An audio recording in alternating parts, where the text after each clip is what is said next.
let's get into it because obviously, if you're a Giant fan, you were not happy on Sunday. After Sunday's blowout against the Vikings, Daniel Jones was booed and heckled by Giant fans outside MetLife Stadium as he was walking out to his car. WFEN's Greg Giannotti says that the Giants need to talk replacing Daniel Jones if they want to go anywhere this season. Tiki Barber also said the clock is ticking on Daniel Jones and called his performance alarming in week one. Micah Parsons said the Giants should be under investigation for letting Saquon Barkley go to the Eagles and predicts that Saquon will have or be the offensive player of the year. Dexter Lawrence says he doesn't respect the Giants fans booing the team during week one's loss. Kayvon Thibodeau also declined to answer any questions about the Giants' pass rush issues and the post-game and the press conferences. The Giants were the only team that scored under 10 points in week one and one of two teams that didn't have an offensive touchdown. Okay, so let's get into the Daniel Jones situation. I understand fans don't like him. I understand fans didn't like the fact that Gettleman drafted him in the top 10. I understand it. And he really hasn't developed into the quarterback that everybody, including yours truly, believed he was going to. I also believe that Daniel Jones made a lot of mistakes in week one. He couldn't throw any accurate passes. He put the ball in places that the wide receivers could not get. The over-the-shoulder passes were horrible, horrendous. And Daniel Jones looked like he didn't even want to be on the field. He looked like he was out of sort if he was even on a football field. But that has something to do with coaching. Brian Daboll, for whatever anybody thinks he is, and I do believe in his career, he's been a quarterback whisperer. He helped Josh Allen. He developed Josh Allen. He helped Josh Allen develop his new throwing motion. He has not done the same for Daniel Jones. And when they interviewed Brian Daboll after the game, and they asked him, did you have any thoughts on taking Daniel Jones out? He said, not a sort. When you look at a coach and you're trying to develop a quarterback and you're trying to bring this quarterback back to life, if you know he is not playing well and you believe, as you paid him $40 million a year 2 years ago, that he is your quarterback, he is your franchise quarterback, and he is just not playing well, why wouldn't you take him out? Why wouldn't you decide, hey, you know what? He's done for today. Let's build him up in after game one, get him back to practice, get him more confident so he's ready for week number 2. No, he kept Daniel Jones in. He made bad mistake after bad mistake throughout the game, and it cost the Giants. It no question did. But there was a lot of other reasons why the Giants didn't win. One of the main reasons is everybody keeps saying, well, Motor played well. Singletary played well. Singletary played well? Did anybody watch the game? Did anybody watch what Singletary did, Motor, do in the game? Don't lie to yourselves, ladies and gentlemen. Because I know Giant fans are trying to find some excuse on why the Giants couldn't cut it on a field with Sam Darnold and a Minnesota Viking team that's rebuilding. And you're going to say, well, they have Justin Jefferson. They have, Jones. They're not rebuilding. They have a chance to win this year. Are we talking about the same Vikings team? Now, they could make the playoffs because their division is up for grabs. But honestly, what I saw in the game is Singletary, I think he had 10 carries for 30 yards? And most of it was on one run. That's not good. That's not Saquon Barkley. Saquon Barkley had 3 touchdowns in week 1 on Friday on a bad field in Brazil against a good defense. He ran over 100 yards. He had a catching touchdown. Again, we go back to Joe Shane, ladies and gentlemen. We go back to the GM who was scoping out and looking out in the offseason for offensive line help. Let's ask the offensive line how well they did. I don't know. How many times did Daniel Jones get sacked on Sunday? The answer? 5 times. Now, let me ask you guys a question. For all you Giant fans out there, if you think this offensive line played well, honestly, if you did, do you think that a good offensive line would have given up 5 sacks? The answer is no. This offensive line was not good. They paid Tunyon in the offseason, did they not? Did they give him a lot of money? Did they spend the money to bring him in to be their starting right tackle? The answer? They did. How did he play? Thomas, who I believe is the second best tackle in football. How did this line work with him being the anchor of that line? It's a big problem. And the reason why it's a big problem is because they have no running game. There is no running game. They have no offense. Stop it with you Giant fans believing that Slayton is the future of this organization after paying him in the offseason. This team has nothing. Believe me, Malik Neighbors is a good player. We don't know what he is, and we might never know what he is. You know why? Because there's nobody on the other side to help him. This team, this organization is in a loop. And I'm going to tell you this right now. It's not a loop that's growing. It's closing. It's a hole that they're digging deep. And if you're a Daniel Jones fan or you're a Daniel Jones hater, it is not only Daniel Jones's fault why this is collapsing. It's collapsing because the coaching staff is run by a dictator and Brian Daboll, who I liked when they hired him. I liked him. I did. But now watching different coaches decide, you know what, I don't want to be a part of this team and this organization. I'm walking away. Wink Martindale's coaching right now in college football as a defensive coordinator because he didn't want to stay there with the Giants.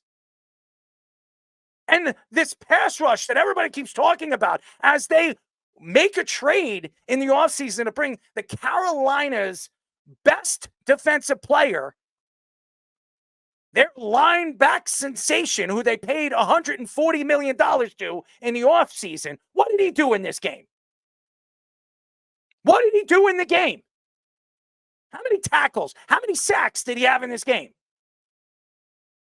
And big mouth Kayvon Thibodeau, who loves to speak when he has 2 or 3 sacks in a game, or 1.5 sacks. When he has nothing, he doesn't show for nothing. He didn't even show up to the game. He might as well eat his oatmeal or his Fruity Pebbles or whatever the hell he eats during the morning. He might as well have stayed home. This team did not play. The only person on that defense that played well was Dexter Lawrence. As well, and him dancing over there in that picture, that says a lot about where this Giants defense is going. They might as well played in the disco era. It's really pathetic. And all the Giant fans could do on social media is blame Daniel Jones. It's Daniel Jones' fault. He stinks. What am I doing as a Giant fan sitting here and believing that I have a chance to win and maybe make the playoffs? And I'm not a Giant fan, but that's what Giant fans are thinking in their head. Hey, we got a chance. Hey, we got Malik Neighbors. We don't even know what Malik Neighbors is going to be because they didn't even add any weapons to help him.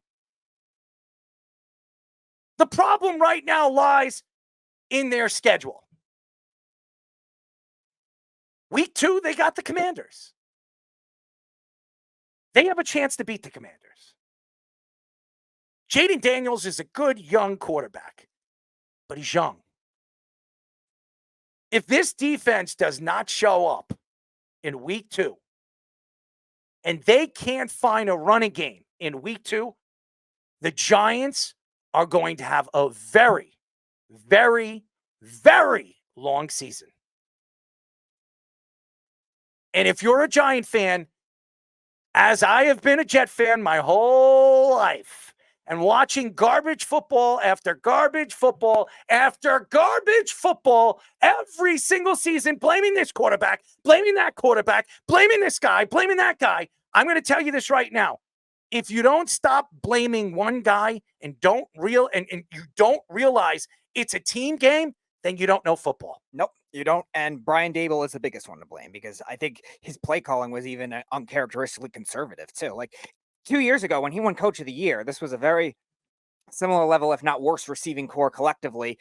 And they were able to get motion. They were able to do a lot of creative things to make the Giants offense work. Now, obviously, Saquon Barkley was there and he was still the bulk of it, but still, like the concepts were there. This seemed so dry in this game. Like they barely were throwing downfield. They were barely throwing complicated routes. And that's on Brian Dable. Now, Daniel Jones didn't play well. I think he had a lot of the tendencies he did his rookie year and his second year where he was stepping into pressure too much.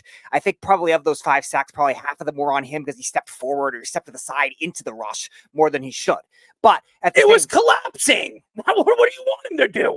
You want him to step backwards so he loses yards? I mean, come on. What do you want him to do? And Devin Singletary. I mean, come on. Yeah, Devin Singletary. I know he had 37 yards. A lot of that, I think half of that was on that one big run in the third quarter. He was horrible. He was probably the worst offensive player in that game when you're judging like the lack of vision that he had. I think there were some offensive linemen that were giving him good leads and he was going back into the other area. It seemed like I was watching a rookie running back that had no vision. It seemed like, especially on the inside. And Andrew Thomas, you mentioned him. I think he played well outside of one time he got beat by Turner. The rest of the line played okay, like well enough for them Singletary to be able to run. He wasn't seeing the holes very well. And the defense, that's especially the pass rush. Kayvon Thibodeau, like, take some accountability for that. They were, besides Lawrence, they were horrible in that game. I know the Vikings O-line is good, but like there might be a top 10 offensive line, fine. But you're brought in Brian Burns and Kayvon Thibodeau is supposed to be, this is year 3, natural development for you. And they got barely any pressure on Sam Darnold. He had all day to throw, and Aaron Jones ran the ball very well in a Vikings debut in a complicated scheme. Like, Kayvon Thibodeau has issues stopping the run last year and still had those issues again. There weren't a lot of good individuals on defense. There were a couple, but there was not enough to generate a good pass rush, and the offense, forget about it. I think the O-line played probably well enough from what they were last year, but like the skill players are just god awful. Again, and I said Tunyon. I mean, John Runyon. I'm sorry. I'm thinking of Robert Tunyon, but John Runyon, he didn't play as well as what they expected him to play, paying him all that money in the offseason. So, again, you say you thought that the offensive line played better than you think.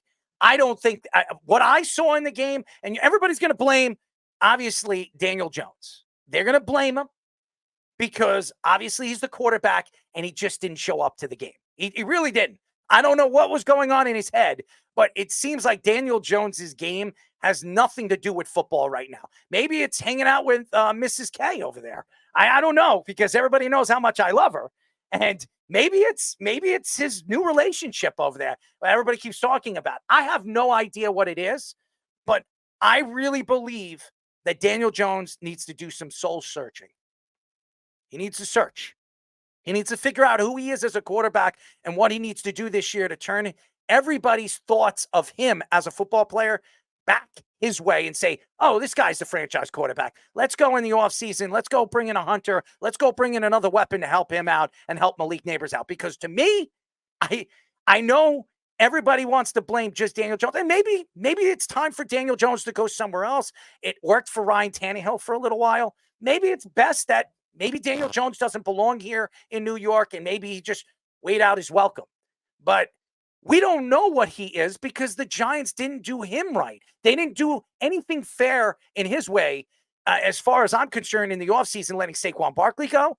And I feel that they didn't give him any other weapons besides Malik Neighbors. They have brought nothing to the table to help this kid develop into the quarterback they thought he was going to be. All they did was pay him $40 million, which everybody's been crying about since they gave it to him. All right, well, I'm going to bring Fish in because he was shaking his head about the Daniel Jones comments. All right, I will take the counterpoint of every other Giants fan that is blaming this on Daniel Jones. I will say that this is mostly Daniel Jones's fault. The offensive line was uneven. The tackles played well according to PFF in our all 22 league, where that's actually how they're scored.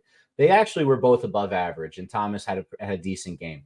especially Thomas. He was the highest rated Giant with a 70-something, which isn't the top marks in all 22, by the way. That just tells you who the best player was. There were a lot of bad players. Van Roden is really bad at football, it turns out. He is really terrible. He played for the Jets. I mean, that was enough said. I mean, how long did he last over there with the New York Jets? We couldn't rebirth him like we did with Jason Pinnock. Long Island native. Oh, man, he stinks. He shouldn't be playing on this Giant team. That offensive line, I'm sorry. I don't care what PFF says. My eye test tells me that offensive line looked like crap. And it doesn't mean anything on what. And I know you're an offensive lineman. You're a coach. You understand how the offensive line needs to work in sync, and it has to work together. That team, that offensive line, that whole 56-man roster, including the coaching staff on the side, didn't know how to work together. I believe that this is a mark for trouble. I'm just saying. I'm sorry to cut you off. No, please, because this is real emotional for me. You're going to have to cut me off at times because this was worse than last year's 40-0 beatdown from Dallas. And I had money on that I brought up on the show. I feel bad for you. This was really terrible. Because at least last year we had hope. We had the playoffs coming off. It still felt good about the team. Now I see a quarterback who reminds me of David Carr. Not Derek Carr. David Carr, when he got the yips from getting sacked 70 times every year in Houston, and then ended up being a shell of himself and could not play the position anymore. Daniel Jones ran into half of those sacks. It was really on him. Those pockets did not collapse. He ran where you're not supposed to run. A halfway decent quarterback doesn't get touched in those pockets. That's number one. Number two, Wan'Dale Robinson had one of the top rated games for the Giants in this game. He turned out to be a very good player.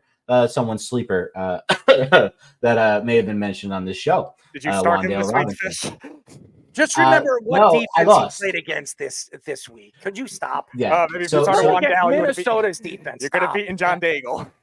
I'll say that, yeah, well, I should have beat him. That's a whole nother story. Christian McCaffrey screwed me. I lost Nakua for 4 weeks. I mean, that's not good. That's a big loss for me. I mean, especially in the All-22, when the wide receiver is the second most important player on the field. So, yeah. If I had a regular CMC game, I won that week. But whatever. It's all good. I didn't even know I won. I didn't even know I won. So it just shows you where I am when it comes to All-22. It's a weird league. I think the bigger, you mentioned Shane, and you got to really put the blame on Shane here a little bit. Hyatt had like a 30-something rating in this game. They didn't really bring him on the field. They don't think much of him right now. Theo Johnson was trash when he was out there, except for the one catch he had over the middle. If you're getting a 40 in the overall as a tight end and you made a good play in the pass game, you must be one of the worst blockers ever. So that's what's going on right now with the Giants. Is they're just not they're a really uneven team blocking. Except this is still the best blocking performance they've had in over a calendar year because they were so bad last year with Bobby Johnson that this is actually a big step up. It's crazy to say that, but I thought the line was significantly better, which made it even worse that Daniel Jones played the way he did. That interception, and I'm going to play it again, where he's throwing a screen pass. It's not even a screen. It's just a swing. And you need to – first off, I don't think he set the correct protection. In that protection, the tackle should not be dropping back. He should be jump setting him so he can get the ball out without the guy in his face. That's something that's done at all levels. I don't really understand how this could happen because that's on the quarterback to set that protection. This play that we're showing right here, there's no way that should have ever happened. It's an embarrassment. It's an absolute embarrassment. Look at the right tackle. He's just kicking back like it's a deep pass. That's on the quarterback. These are the little things. Yeah, take his helmet off and go, what happened there? Yeah, it was you, dummy. It was you. We're in quads. They know you're going that way. What are you doing? Just really bad. Again, everybody's going to point their finger at Daniel Jones, and he made mistakes. Everybody's going to be the blame of this, but everybody's going to point their fingers on just him. This had to do with the team. The team didn't play well. I don't want to hear about Wan'Dale Robinson and what he did in that game because Wan'Dale Robinson played against a bad defense. That's not a good defense. That's an okay defense. That wasn't supposed to be a 28-6 win by Minnesota. It's the problem is they have no offensive weapons. They've got nothing. And I'm going to tell you this right now. As bad as the Jets look, they didn't look anywhere as close. And they played the 49ers. This is the Minnesota Vikings. This is Sam Darnold and the Minnesota Vikings. Oh, this is the best game he ever played in New York. This isn't Kirk Cousins. I know a lot of Minnesota Viking fans were very happy he was gone. But hey, and he didn't play very well with Atlanta in his first game. It was horrible. That was one game, okay? And that was against the Pittsburgh Steelers, one of the best defenses in the league. So I know everybody wants to point their fingers at him. I expect him to do better.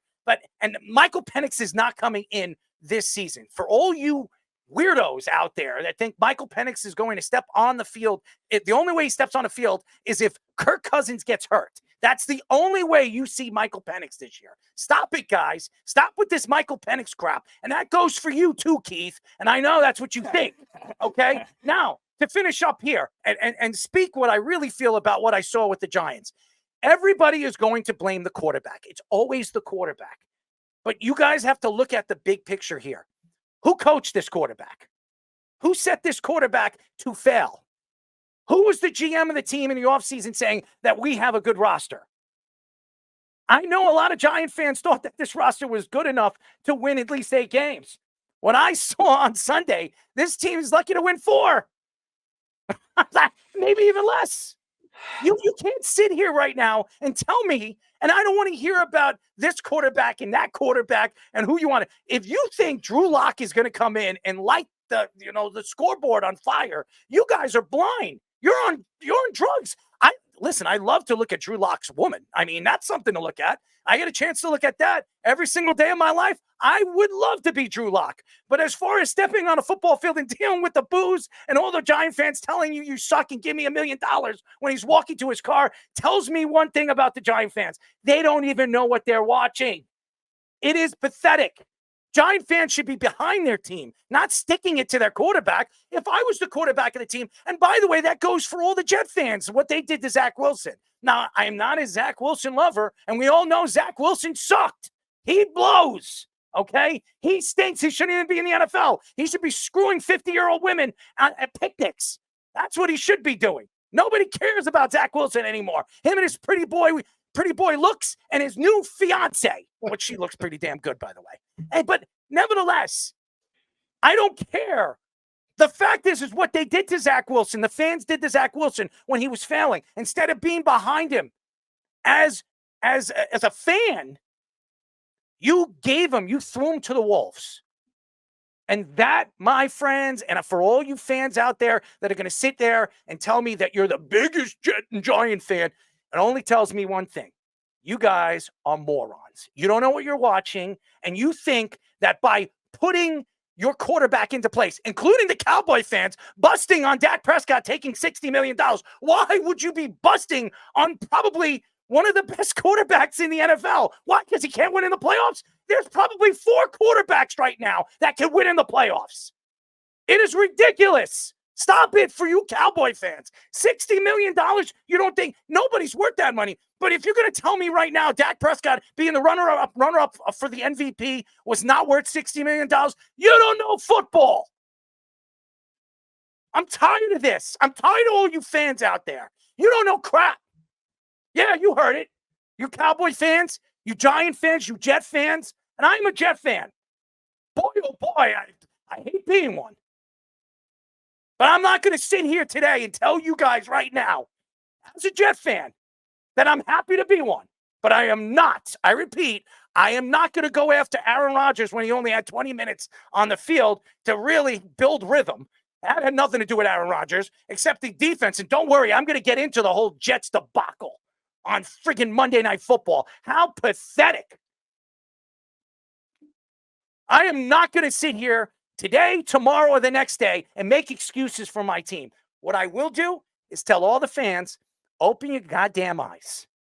Watch the game of football, understand the game, and stop blaming one player on your debacle of a game. Because Kayvon Thibodeau didn't show up. That defense didn't show up. That offense didn't show up. And I don't want to hear about Wan'Dale Robinson and Motor Singletary. Because the only thing he had a motor on, it broke down. That motor broke down. 10 carries, 37 yards. The motor is done. It's a weed whacker. Pot, pot, pot, pot, pot, pot, pot. It just doesn't cut anything. Speedy, you know all about cutting things, right? I don't know. You don't know? No. You don't cut anything? You don't cut the cheese? I might. You do? I might. Have you ever cut your cheese on the show? Maybe, I don't know. I didn't smell it, so that's a good thing. Anyways, yeah, so if you're a Giant fan, I understand you're upset about Daniel Jones. I understand that you're upset of this a debacle of week one.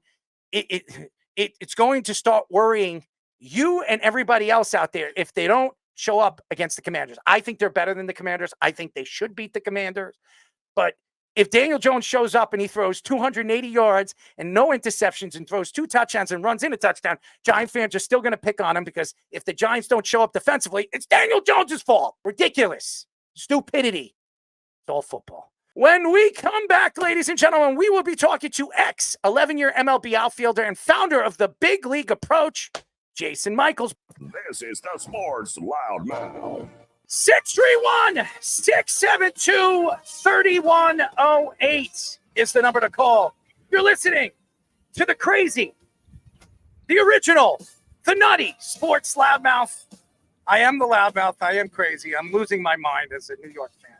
I think I'm going to throw up. I don't know what it is. But anyways, I'm Errol Marks, my co-host, Speedy Petey. Go to our website at www.worldwidesportsradio.com. Check out all our shows throughout the week, including the Loudmouth with me and Speedy Petey every single Tuesdays and Thursdays at 7 p.m. All you have to do to tune in and check out our local listings for all our shows is go to our website at www.worldwidesportsradio.com. Oh, I almost said Kong, I should be King Kong. I probably have a better chance of winning a football game as King Kong than any of the Jets and the Giants. So, I mean, if Speedy, what do you think King Kong would have done in that game against San Francisco? Block better than Evan Neal. We would need an offensive line. We just put Kong in front of him and have Breece Hall run right through him. There you go. Anyways, I'm sure this guy doesn't care about that. We are now talking to ex-11-year MLB outfielder and founder of the Big League Approach, Jason Michaels. Jason, what's up, buddy? Hey, thanks for having me on, Errol. Well, I'm happy to have you on.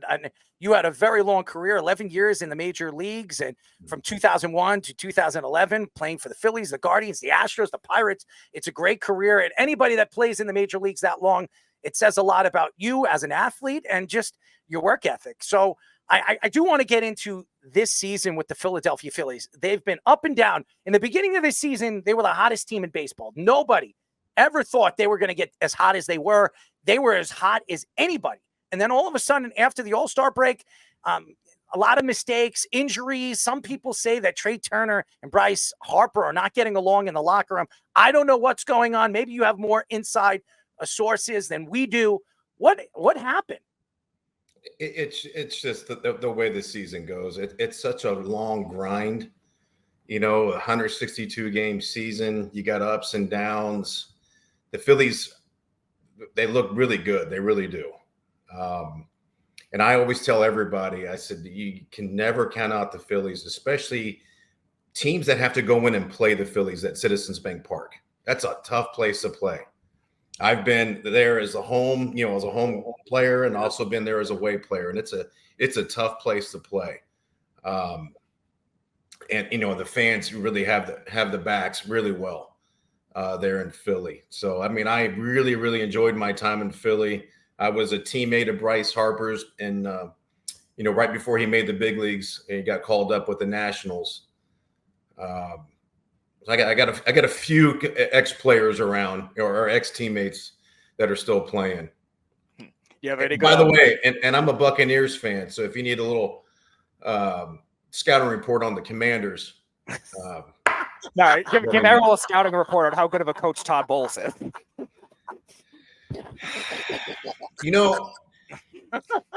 Well, it's just interesting about coaches, okay, and especially at the high level. I don't put too much stock in the coaches as I do the leaders of the team. Like, to me, the coaches are only as good as the leaders of the team. Like, if you got the captain of the defense, captain of the offense, if you don't have good leaders on the team, it's going to be tough. I'll tell you right now.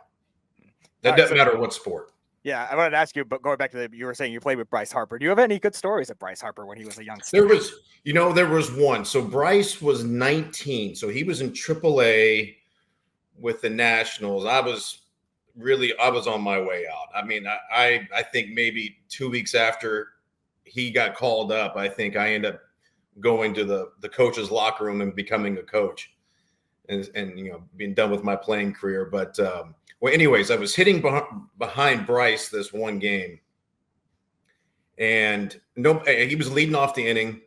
He hits a routine ground ball to the left fielder, and the left fielder didn't have to go left or right. And Bryce busted it out of the box and made a double, got a double out of it. And I wanted to go out there and hug him, just because you don't see that kind of effort like that, especially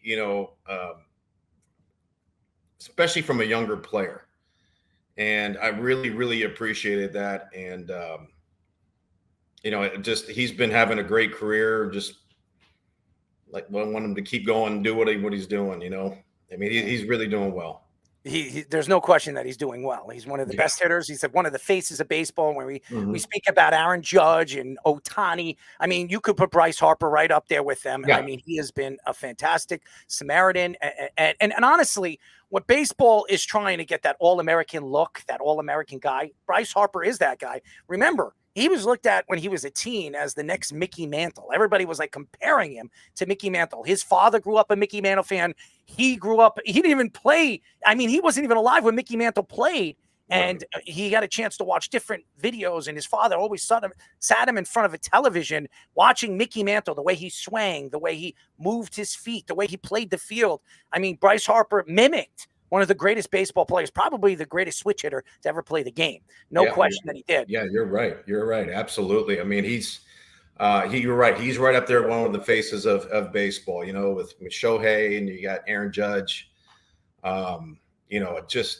It's good to see that around, because baseball does need it. Football needs it. NHL needs it. Basketball needs it. You got to have these faces. And that's another thing. We go through the baseball and we're trying to figure out, like, who's the next up and coming star. And everybody says, well, Shohei Ohtani's the guy, Judge and Bryce Harper. We mentioned that. But there's a guy right now in Kansas City, in Witt, who has had a sensational year. I believe, is the best shortstop right now in baseball. He's come out of, and I'm not saying he's come out of nowhere, but he's really developed into being that Derek Jeter-like type of player. And remember, everybody said that, if Derek Jeter if he ever got drafted by Kansas City, he would have never been Derek Jeter. He was Derek Jeter because he played for the Yankees. I disagree. Baseball is different now. It's not about the big cities. It's all about the superstardom and fantasy sports. It's what sticks out to these fans now. And if you're a superstar player batting .332 or .335 all season long, hit close to 25 home runs, and you're putting up power numbers, and you're probably the best defensive player at your position, well, you stand out. And that's why you could be the next year Derek Jeter, but just not on a Yankee uniform. What are your thoughts to these up and coming stars that are really developing in different cities that you wouldn't expect? Yeah, exactly. I mean, you got Bobby Witt, and I completely agree with you. Bobby Witt is he's really having a fantastic year. What a great player, great makeup. He's doing all the little things as well too. And he could develop into that Derek Jeter type status, that leader status. Jackson Merrill with the Padres as well too. Just another really good young player, and it's exciting to see that. As we do with any sport, but it's really exciting to see that. Absolutely. How about the Pirate pitchers? Look at what they're doing right now. I mean, you're looking at two of probably the best young pitchers in baseball, and the Pirates have control of them for the next 6 to 7 years. Whatever they decide to do with them, which we all know what they usually do, they trade them away. But they didn't do that to Reynolds. They decided to keep Brian Reynolds as well as they should. I mean, this team has a chance to be one of the better young teams in baseball if they keep this team intact. Absolutely. What a great place to play, too. In Pittsburgh. That was, I mean, what a great fan base. They really share a parking lot with the Steelers, and just an awesome place to play. It really is. And I remember, watching Skeens in college, the year before, and I'm going, this is by far the most major league ready player I've ever seen. And I've been in baseball for a long time. And, but yeah, they got an exciting group over there. Derek Shelton, the manager, was my hitting coach in Cleveland, which I will call the Indians, not the Guardians. I can't do it. I think it's a lot of respect. So, but yeah, they just have a good team, and I like Derek Shelton leading that team as being the coach over there. But yeah, you're right. They do have an exciting team over there. So one guy that's been on our show a couple of times has been Jabba Chamberlain, who you played against in the playoffs in the infamous Mites game, as he calls it. And he blamed himself for the way he struggled with that. What was the experience like from your standpoint, facing him and playing in that game with Cleveland? Jabba, he was. It was so weird because if it wasn't for those flies on the mound, I mean, he was throwing the ball well. I mean, and it just messed him up or something or whatever. It got him out of his rhythm. And which really helped out. And we had a great team that year. And we ended up actually going and beating the Yankees that year in the ALCS. Or I'm DS. Don't sorry. remind and then, me. and then we lost to the Red Sox, who ended up beating or who won the World Series that year with against the Rockies. But yeah, we had a great year that year. And he was throwing the ball so well. And it was weird how it all worked out. It's hard for me to describe, but he was just throwing the ball really well. And then it's speechless over Jabba. Yeah, we got to get Jabba on. We got to ask him his thoughts too. No, we already know what his thoughts are. We are talking to ex-11-year MLB outfielder and founder of the Big League Approach, Jason Michaels. He's been gracious to join us on the show. He's a busy guy. He's doing big things, and his career being over is still growing and trying to build a product and a product that is growing sensationally because of his expertise and the game of baseball. It's not easy to have an 11-year career as a professional athlete. I don't care what anybody says. As a football player, as a baseball player, if you can be or you can play in the major leagues for 11 years in the big leagues, it says a lot about you as a talent, as a player, as an athlete. And it takes a lot to put in the time and the effort to stay up there in the big leagues. It's so funny when you look at, different players, and you mentioned you're a Tampa Bay Buccaneers fan, and Baker Mayfield was pretty much thrown to the Wolves. He went from the Browns giving up on him. Then he went to the Rams. He took over from Matthew Stafford because he gets hurt after winning a Super Bowl. He didn't play well over there. And then another team took a chance with Baker Mayfield, and he goes to Tampa. And he barely made the team. Everybody was thinking that he wasn't going to make the team. And then Canales really, redeveloped him, kind of showed him the ropes, showed him how to be a quarterback in the NFL. And look what he did. I mean, even this week, threw 285 yards, 4 touchdowns. He was unbelievable, incredible in his game number 1, in week number 1 of the season. He's really shown himself to be a good quarterback in the NFL. When you look at the game of baseball and you've seen so many players just not develop from one team to another and then kind of lose confidence and never get a chance to get back up there. And then you see players that don't get called up for 4 or 5 years and finally get a second chance and then really show what they can do on a baseball field. Aaron Judge, okay? I don't know if anybody knows this. The Yankees drafted Aaron Judge. He was 18 years old when they drafted him. They didn't call him up until he was 24 years old.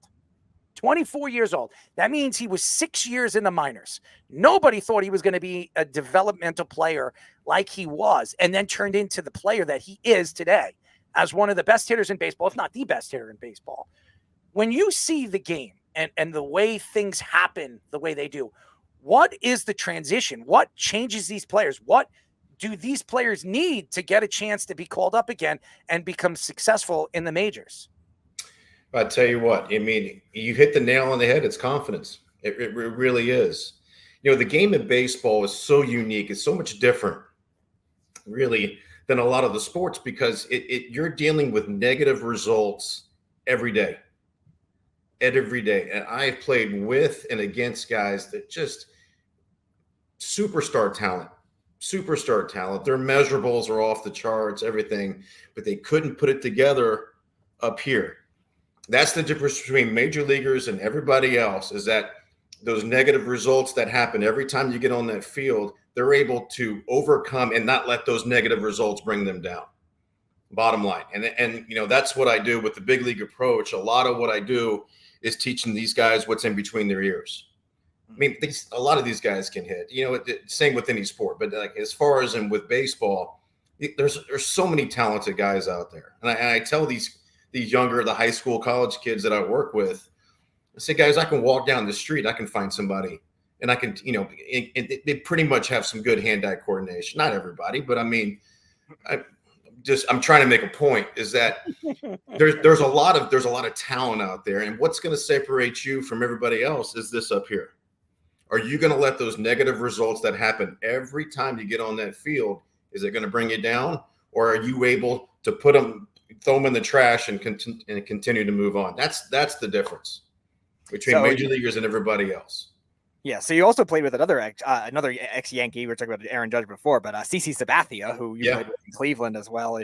I believe, I forget if he won a Cy Young that year when you were there or a little before that. But, yes. What was he like? He did. CC was a number one. And the year he won, so 2007, he won his Cy Young. Now, the guy that came in second was our number 2 pitcher, a guy named Fausto Carmona. Oh, yeah. Becoming Roberto Hernandez. I don't know. It was what was going on. I think CC's ended the year with a 2.06 ERA. I think something like that. Mm-hmm. And Fausto Carmona had a 2.08, and he threw one pitch. One pitch. It was amazing. I mean, it was really fun to watching these guys compete. But yeah, CC is he's a number one. I mean, he's a team that you build your pitchers around. Period. As everybody knows, we are talking to ex-11-year MLB outfielder and founder of the Big League Approach, Jason Michaels. He's doing big things, helping young kids develop their skills on a baseball field. It's pretty impressive for a guy that was successful in the major leagues as long as he was. And what he does for the game of baseball is help these young kids develop and hopefully eventually get a chance to step on a Major League Baseball field, which is something of a dream for these young kids. It's not easy to do that, and that's what makes it so very impressive. You know, Jason, you are a Taurus. I am a Taurus. You were born May 4th. I was born April 29th. Us Tauruses are very stubborn. We're stubborn. We have our own opinion towards everything in the world. I mean, obviously, we have a president election coming up. That's a whole nother world, and we're not going to get into that because we're not here debating that. Let them debate tonight. That'll be fun. And we're not going to talk about that, by the way, Fish, so don't put that up there. But, I mean, when you look at the stubbornness of certain people in the major leagues, and one of them who I can't stand, and that's Rob Manfred, who's very stubborn, does things that, you know, turn me off, make me sick to my stomach. These new rules, these new passageways of changing the game of baseball for the better. Meanwhile, if it's not broke, don't fix it. That's what I believe. But you know what? You know, Rob Manfred thinks he's smarter than the average bear, and maybe he should talk to Yogi. Maybe he should talk to somebody else. What is going on in this man's head? I mean, as a baseball player that is not in the major leagues, and you see what this game is transitioning to, do you like what's going on in baseball? Do you enjoy what this moron is doing to the game of baseball? I do not. You know, I was telling somebody the other day that I think it was my last year in Houston, 2011. And one of the younger guys came up to me and says, "Hey, man, why are you so grumpy?" And I'm not really a grumpy guy. And he happened to catch me in the right time. I said, if you're fortunate enough to play as long as I have, I said, you start seeing stuff that just pisses you off, you know, stuff that's out of your control. And really that's what it is. But because what it is, it comes down to business. It's a business. Bottom line is we got to get more people to watch the game. We got to get more fans in the stands. Bottom line. And that's exactly what they're trying to do. Trying to speed up the game because everybody's attention span is freaking whacked. You know, that's why, you know, I mean, everybody, like, I can only pay attention for 30 minutes and that's it. You know, and so how do we shorten that time? I mean, baseball is a slow game. It's the only game that doesn't have a clock. And now you're putting a clock on this game. and then pitchers start complaining that, like they're starting to, your arm's starting to hurt where they take the sticky stuff away. I didn't mind the sticky stuff, to be honest with you, because I want them to control the ball. I don't want that ball at my head or, in the ribs. It hurts, and not to say that some of them, it does get away from them, but, not having a rubbed up ball or being able to have some spider tack, which it's fine with me. But yeah, some of these rules, I mean, you telling me how many times I can pick over, where I can, if I want to play the shift and put everybody in left field, I can't do that. I mean, just because I'm, that would be me being a dumbass, but still it doesn't matter. They don't tell me where I can play my, play my players. So, the bigger bases, now you start messing around with, not legacies, but, accolades. Yeah, like now. And by the way, they're not bases; they're pizza boxes. Okay, let's be honest. If I want to eat pizza, I'll just go to a pizzeria. I don't want to see it on a damn baseball field. Okay, and that's you know what I want to do. This is what I want to do. And I've said this to a lot of ex-baseball players that have been on this show. I want to put duct tape on Rob Manfred's face, and I want to tie him to a tree with his hands. I don't want to choke him to death. And I want to put a mask on and spin him around and then take one of those baseball bats and beat him with it. And maybe that'll open, maybe some candy will fall out of his pockets. Hopefully they do. Maybe I get something out of her, maybe money. I like a little bit of money. But if I can't get any of the money he's making from wherever he is stealing it from, I would love to just beat him up and wake this man up, because he is not helping the game of baseball. If anything, he's hurting the game of baseball. And for these young kids that are growing up in Colombia or Dominican Republic or Puerto Rico, and they want to be the next Alex Rodriguez, they want to be the next David Ortiz, or they want to be the next Derek Jeter, or they want to be the next CC Sabathia, or whoever you want to call it. Why would they want to play baseball when it is there's too many rules, there's too many thoughts of the way the game is changing, where you're saying, you know what, I'd rather play soccer. There's more money in that if I play in Europe, or I'd rather play football. You know why? Because I get to beat the hell out of somebody and actually do it the way I want to do it.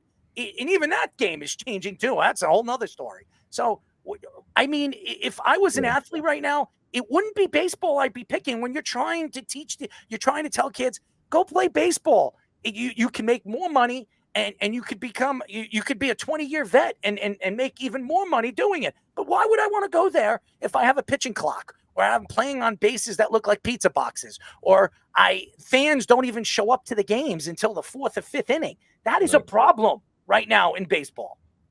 And that's the thing. It's all about business. It's a $1 billion industry, multi-billion-dollar industry. Give me some of that money, baby. I mean, and I live here in Tampa, so I'm around the Rays a lot, and seeing what they do right here, and you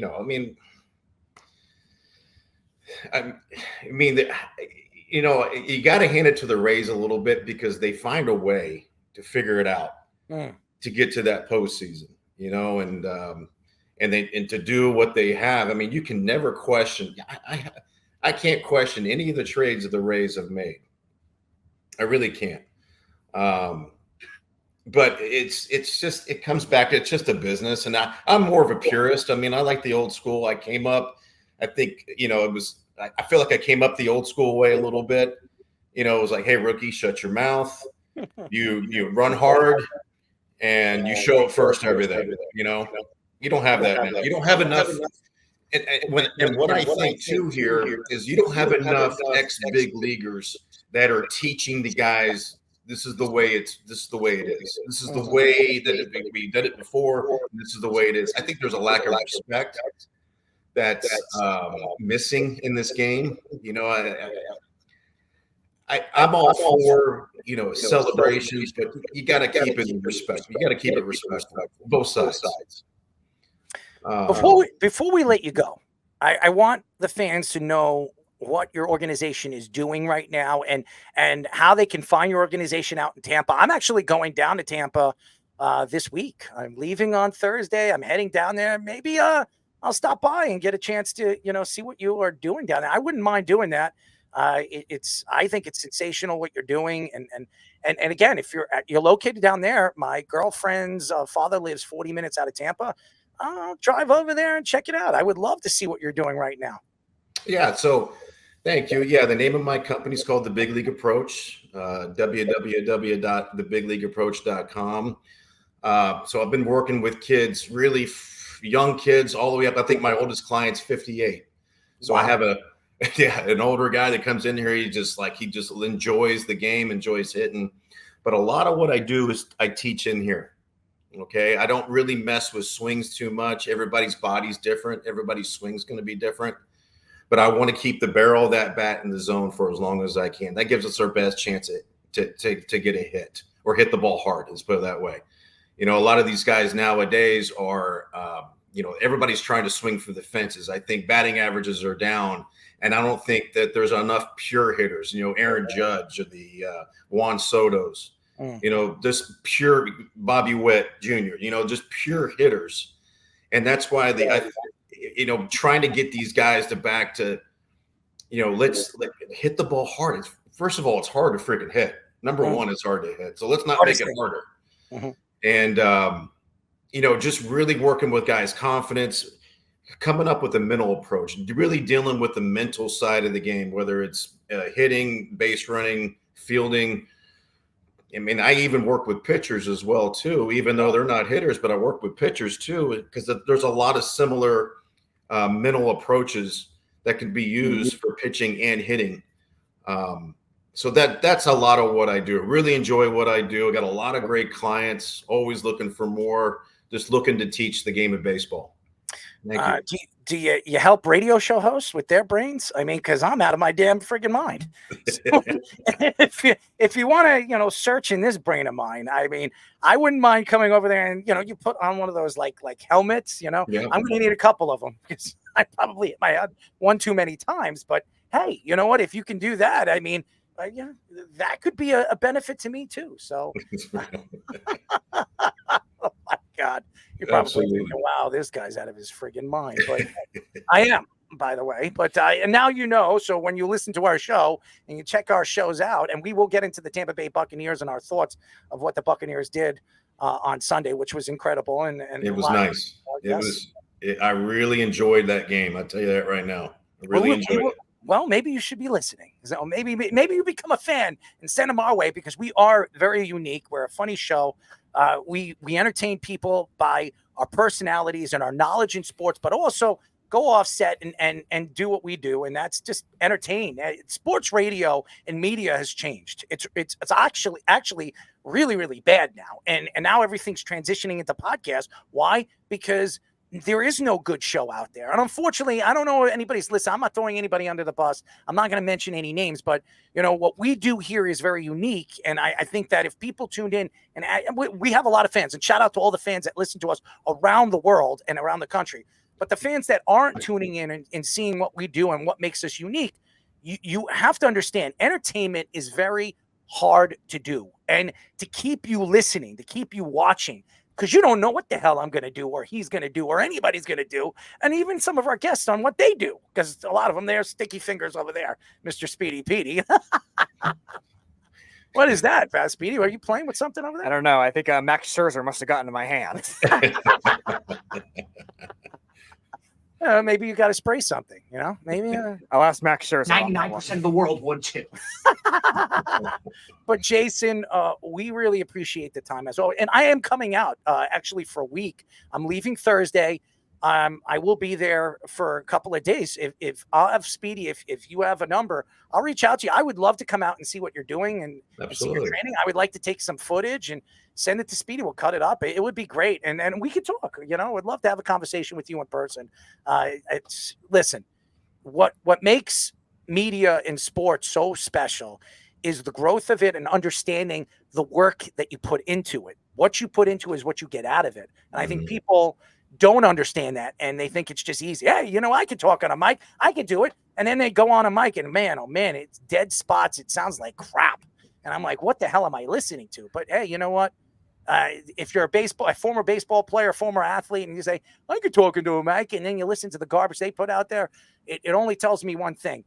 It tells me that you are so egotistical and you think that you can do anything that you touch and you put because you were a great football player or a great athlete. It's not that easy. It doesn't work that way. But what you do in getting into people's minds and seeing what people are thinking when they're up at the plate or at the mound or hanging out in the dugout, ready to rip somebody's head off, aka Bryce Harper, doing it to our friend. I'm talking about, Speedy, Mr. Relief Pitcher. Oh yeah, the one the Mets and Yankees fans could both equally hate, and Jonathan Papelbon. Yeah, Mr. Papelbon, who likes and hates the new. Now,